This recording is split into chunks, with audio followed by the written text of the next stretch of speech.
हाय बच्चों, नमस्कार। एक बार फिर से आप सभी का स्वागत है नए और फैंटास्टिक वीडियो में। कक्षा 8वीं कल का असली और लीक पेपर हम आप सभी के लिए लेके आ चुके हैं। कल का यानी 1 अप्रैल का असली पेपर हम आप सभी की स्क्रीन के सामने लेके आ चुके हैं बच्चों। 1 अप्रैल का रियलिस्टिक पेपर है बच्चों। अगर आपको हम पे विश्वास ना हो तो आप हमारे पुराने वीडियोस जाके देख सकते हो। आपके जब अभी तक जितने भी एग्ज़ाम हुए हैं, अभी तक कितने एग्ज़ाम हो चुके हैं बच्चों? अभी तक आपके 2 एग्जामिनेशन कंप्लीट हो चुके हैं, एक इंग्लिश का और दूसरा आप सभी के मैथ का। और दोनों के ही लीक पेपर हमने आपके परीक्षा होने से 2 दिन पहले या 1 दिन पहले ही हमने जो है यूट्यूब पे अपलोड कर दिए थे। हर एक पेपर का लगभग 2 लाख रुपए खर्च हुआ है, लेकिन हमने अपलोड कर दिए थे। ठीक है, तो ये पेपर भी हम 2 लाख रुपए में हमने ख़रीदा है। तो बच्चों मैं आप सभी को बता देता हूँ कि कम से कम इस वीडियो को 1 लाख से ज़्यादा बच्चे तक ये वीडियो पहुँचना चाहिए, तभी जाके मज़ा आने वाला है।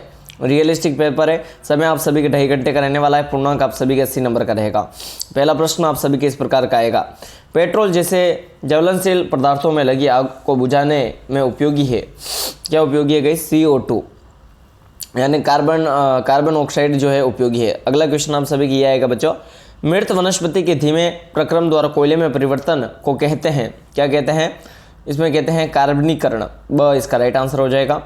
वनोन्मूलन से वायुमंडल में जिस गैस की वृद्धि हो जाती है वो क्या है बच्चों? फटाफट मेरे को कमेंट सेक्शन में बताइएगा। Carbon dioxide. फिर अगला क्वेश्चन है, पुरुषों के वाकंतुओं की लंबाई लगभग होती है। कितनी होती है बच्चों? 20 मिलीमीटर होती है।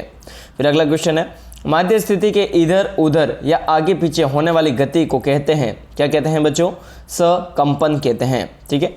निम्न में से विद्युत का कुचालक है। निम्न में से विद्युत का कुचालक कौन सा है बच्चों? ब सिरका जो है विद्युत का कुचालक है। कुचालक यानी उसमें लाइट नहीं जाती है। ठीक है। फिर अगला है, साइकिल हैंडल का लेपन होता है। साइकिल हैंडल का लेपिन क्या होता है गाइस? क्रोमियम का होता है। ठीक है। फिर अगला क्वेश्चन देखिएगा। अगला क्वेश्चन है, जब कांच की छड़ को रेशम के कपड़े से रगड़ते हैं तो छड़ होती है, क्या होती है? धनावेशित हो जाती है और कपड़ा ऋणावेशित हो जाता है। पहला क्वेश्चन देखिएगा, निम्न में से खरीफ और रबी की फसल में सारणी लिखिए। देखो बोलो, बड़ा ही इजी क्वेश्चन आने वाला है ये। 9वां क्वेश्चन 2 नंबर का आएगा आपका। सेम टू सेम यही क्वेश्चन आएगा। निम्न में से खरीफ और रबी की फसल की अपने को सारणी लिखनी है। गेहूं, चना और मक्का। तो देखो पहले अपने को डिक्लाइन करना है कि इसमें रबी कौन सा है और खरीफ कौन सा है। तो देखो गेहूं एक रबी है, चना एक रबी है। फिर बीच में बच्चा क्या है? 2 चीज़, धना और मक्का। तो धना भी खरीफ है और मक्का भी खरीफ है। ठीक है। तो यहाँ पर अपन नीचे लिख लेते हैं। जैसे रबी की फसल हो जाती है गेहूँ और चना। ठीक है। अब खरीफ की फसल क्या हो जाती है साथियों? खरीफ की फसल हो जाती है धान और मक्का। ठीक है, ये राइट आंसर हो जाएगा। फिर बात करते हैं आगे आने वाले क्वेश्चन के बारे में। आगे क्वेश्चन के बारे में बात करते हैं तो आप संचरणीय रोगों का फैसला किस प्रकार रोक सकते हैं?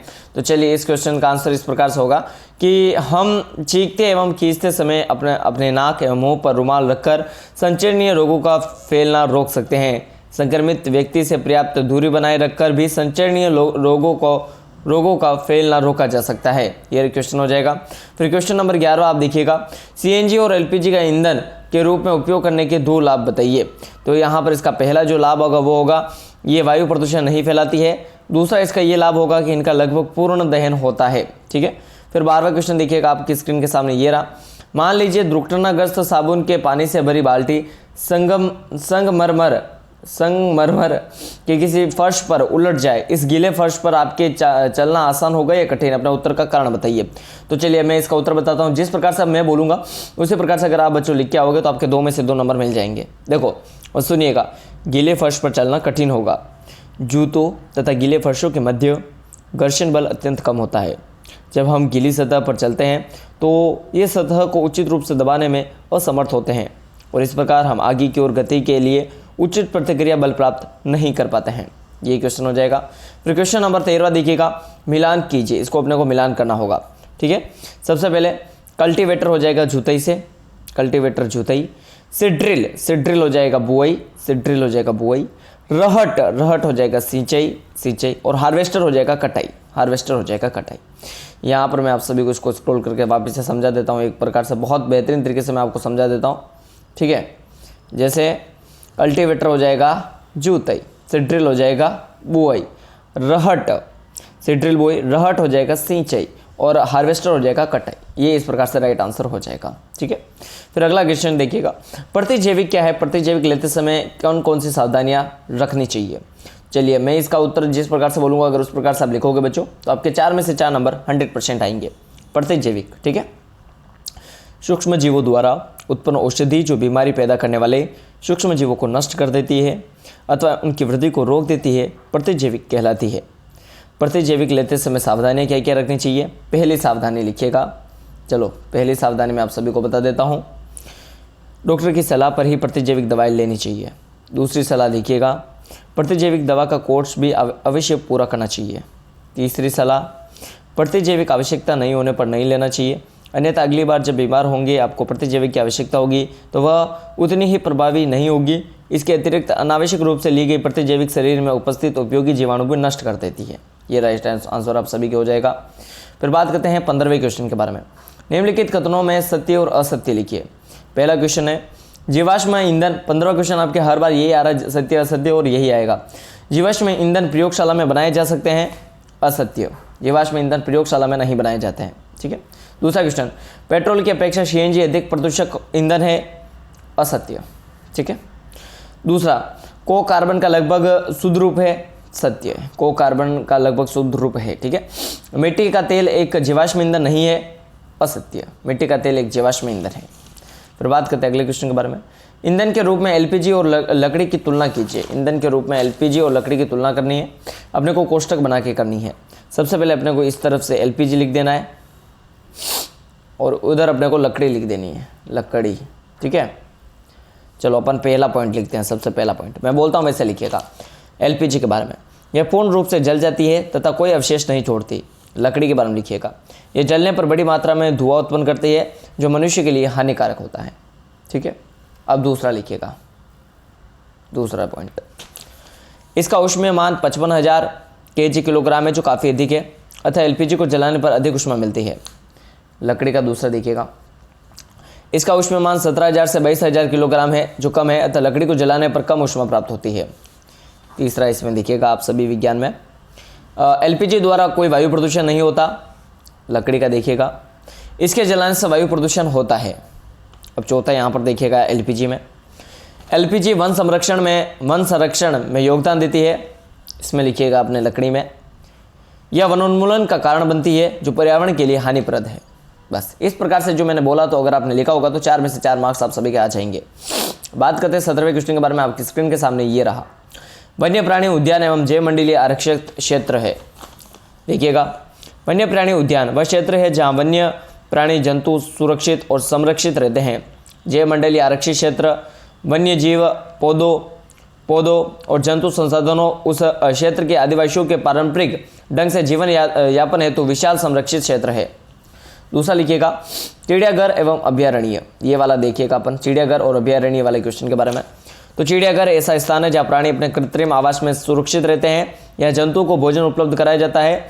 अभयारण्य वह क्षेत्र है जहाँ जंतु और उनके आवास किसी भी प्रकार से विक्षोभ से सुरक्षित रहते हैं। ये जानवर खुद ही शिकार का भोजन प्राप्त करते हैं, ठीक है। यहाँ पर ये 4 में से 4 नंबर हो जाएगा। फिर 18वां क्वेश्चन आपके रिक्त स्थान वाला आएगा। हर सब्जेक्ट में यही आ रहा है, इसमें भी यही आएगा। पहला हो जाएगा आपके, प्रत्येक शुक्राणु एक एकल कोशिका है। पहले में क्या आ जाएगा? एकल कोशिका। चलो एकल वाला हो गया आपके। दूसरा लिखिएगा, मेंढक में निषेचन मेंढक में बाहरी निषेचन होता है। ये बाहरी दूसरे में हो गया। निषेचन के पश्चात दिया गया अंडा एक एकल कोशिका है। फिर अगला है, द्विखंडन अलैंगिक जनन की एक विधि है। इस प्रकार से राइट आंसर हो जाएगा। फिर बात करते हैं 19वें क्वेश्चन के बारे में। प्रकृति में विद्यमान किन्हीं 4 मूल बलों के नाम लिखिए। 4 नंबर का ये क्वेश्चन है। पहला बल है गुरुत्वाकर्षण बल। पहला कौन सा है? गुरुत्वाकर्षण बल। द्रव्यमान रखने वाली किन्हीं 2 वस्तुओं के बीच लगने वाला बल गुरुत्वाकर्षण बल कहलाता है। दूसरा बल लिखिएगा, स्थिर वैद्युत बल, 2 आवेशित वस्तुओं के बीच लगने वाला बल। तीसरा लिखिएगा, चुंबकीय बल, 2 चुंबकीय ध्रुवों के बीच अथवा चुंबकीय ध्रुव तथा किसी चुंबकीय पदार्थ के बीच लगने वाला बल। फिर चौथा लिखिएगा, घर्षण बल, 2 सतहों के बीच गति का विरोध करने वाला बल घर्षण बल कहलाता है। फिर अगला क्वेश्चन आएगा 20वां। घर्षण क्या है? घर्षण को घटाने में बढ़ाने हेतु एक एक उपाय लिखिए। 2 + 2 4 नंबर का ये क्वेश्चन होगा। चलिए मैं आपको इसका उत्तर बता देता हूँ। सबसे पहले अपने को घर्षण का लिखना है। घर्षण क्या है? संपर्क में आने वाले 2 पृष्ठों की अनियमितताओं के कारण उत्पन्न होने वाले बल घर्षण बल कहलाते हैं। अब मैं आपको एक उपाय बता रहा हूँ। पहला ये तो बता दिया घर्षण क्या है, संपर्क में आने वाली दो पृष्ठ की अनियमितताओं के कारण उत्पन्न होने वाला बल घर्षण बल कहलाता है। अब मैं यहाँ पर आपको एक एक उपाय लिखा रहा हूँ। तो पहला उपाय लिखिएगा, ऐसा पृष्ठ जो देखने में बहुत चिकने लगते हैं, उनमें बहुत सारी सूक्ष्म अनियमितताएं होती है, दो पृष्ठों की अनियमितता एक दूसरे के भीतर धंस जाती है। जब हम एक पृष्ठ पर दूसरे पृष्ठ को गति कराने का प्रयास करते हैं तो हम इसे अंतः बदन पार पाने के लिए कुछ बल लगाना पड़ता है। इस प्रकार दो पृष्ठों के बीच अनियमितताओं के अंतः बंधन के कारण घर्षण होता है। घर्षण को घटाने के लिए तेल, ग्रीज और ग्रेफाइट का उपयोग करते हैं। इन्हें स्नेह कहते हैं। यह गतिशील पुर्जों के बीच लगाने से वह एक पतली परत बना लेता है। इससे घर्षण कम हो जाता है। घर्षण को बढ़ाने हेतु कारों तथा ट्रकों एवं अन्य वाहनों के टायर खांचेदार बनाए जाते हैं। घर्षण को बढ़ाते हैं, इससे सड़कों में इनकी पकड़ मजबूत होती है। ये राइट आंसर हो जाएगा। फिर 21वां क्वेश्चन देखिएगा, निम्नलिखित व्याख्या कीजिए। विद्युत लेपन और उसके कारण। पहला होगा विद्युत लेपन वाला। विद्युत धारा द्वारा किसी पदार्थ पर किसी वांछित धातु की परत निक्षेपित करने की प्रक्रिया को विद्युत लेपन कहते हैं। वापिस से सुनिएगा, विद्युत धारा द्वारा किसी पदार्थ पर किसी वांछित धातु की परत निक्षेपित करने की प्रक्रिया को विद्युत लेपन कहते हैं। विद्युत लेपन निम्न कारणों से किया जाता है, जैसे मूल धातु को संरक्षण से बचाने के लिए, आकर्षण दिखाने के लिए, खरोचों से बचाने के लिए। दूसरा हो जाएगा विद्युत लेपन की विधि। तो विद्युत लेपन की विधि आपको चित्र के द्वारा समझानी है, तभी आपको नंबर मिलेगा पूरे में से पूरे। जिस पर लेपन करता है उसे बैटरी के ऋण ध्रुव पर, जिसका लेपन करना है उसे बैटरी के धन ध्रुव पर संयोजित करते हैं। इस प्रकार से तगड़ा क्वेश्चन है वो, उसका मैं पूरा उत्तर भी आपको फोटो के साथ बताया जाएगा आपको आगे वीडियो में। मानव नेत्र का नामांकित चित्र बनाइए। चलो अपने को मानव नेत्र का नामांकित चित्र बनाना है, तो आप कैसे बनाओगे मैं बना के आपको बता देता हूँ। देखो, मानव नेत्र का नामांकित चित्र ऐसा बनेगा।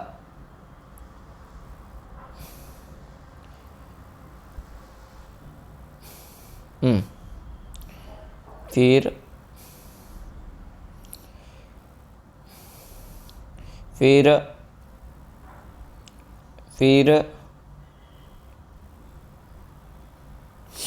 इस प्रकार से आपके मानव नेत्र का नामांकित चित्र बनेगा। ठीक है, आपको लिखना है पक्षभा, पेशो, परितारिक, लेंस, कॉर्निया, रेटिना, प्रकाशिक तंत्रिका।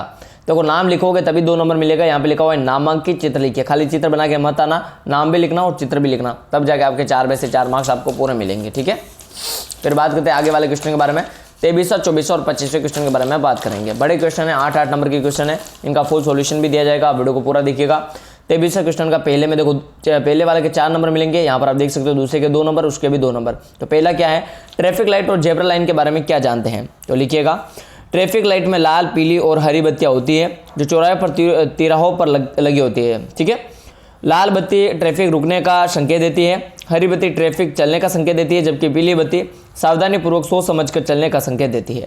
अब जेब्रा लाइन देखिएगा, सड़क पर बनी काली और सफ़ेद पट्टी को जेब्रा लाइन कहते हैं। यह यात्रियों को सुरक्षित रूप से सड़क पार करने के लिए बनाई जाती है। दूसरा क्वेश्चन देखिएगा, सजीवों के लिए जनन क्यों महत्वपूर्ण है। सजीवों के लिए जनन निम्नलिखित कारणों से महत्वपूर्ण है। पहला, यह पृथ्वी के लिए जैव निरंतरता को सुनिश्चित करता है, माता पिता के समान मूलभूत लक्षणों और जीव उत्पन्न करता है। दूसरा है, मानव वाक्य यंत्र का चित्र बनाइए। मानव वाक्य यंत्र का आप चित्र बना सकते हो।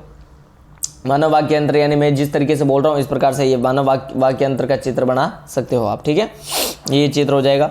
और अथवा वाला क्वेश्चन भी यही है, सड़क पार करते समय किन किन बातों का ध्यान रखना चाहिए। युग्मनज और गर्भ में 2 भिन्नताएं लिखिए। वर्णन कीजिए कि ध्वनि प्रदूषण मानव के लिए किस प्रकार से हानिकारक है। ये क्वेश्चन हो जाएंगे आपके। फिर 24वां क्वेश्चन देखिएगा। 24वां क्वेश्चन आपकी आ जाएगा, यौनारंभ के समय होने वाले किन्हीं 4 शारीरिक परिवर्तनों के नाम लिखिए। धक्के एवं खिंचाव के द्वारा वस्तु की गति की अवस्था में परिवर्तन के 2 उदाहरण दीजिए। अथवा हमारे जीवन में व्यक्तिगत स्वच्छता और शारीरिक व्यायाम का क्या महत्व है। स्थिर विद्युत बल को प्रदर्शित करने वाले प्रयोग का चित्र सही समझाइए। ठीक है, ये यहाँ पर ये सॉल्यूशन हो जाएगा। फिर 25वां क्वेश्चन देखिएगा, चित्र की सहायता से किसी ऐसे उपकरण का वर्णन कीजिए जिसका उपयोग किसी आवेशित वस्तु की पहचान में होता है। अथवा नियमित तथा विस्तृत परावर्तन में अंतर बताइए। क्या विस्तृत परावर्तन का अर्थ है परावर्तन के नियम विफल हो गए। अथवा यहाँ पर ये कर सकते हैं, भूकंप लेके उपकरण का नामांकित चित्र बनाकर वर्णन कीजिए।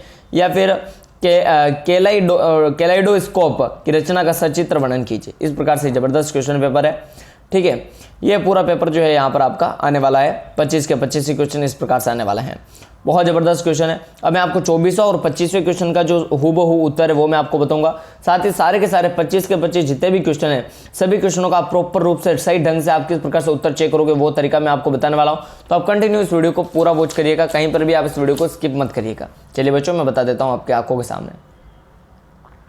हाँ जी बच्चों, तो पेपर का संपूर्ण पीडीएफ डाउनलोड करने के लिए आपको करना है कि आप सभी के मोबाइल में नॉर्मल गूगल जरूर से होगा। उस गूगल पे जाना है और सर्च करना है आप सभी को STUDY, वीडियो खत्म होने के बाद VILLAGE स्टडी विलेज।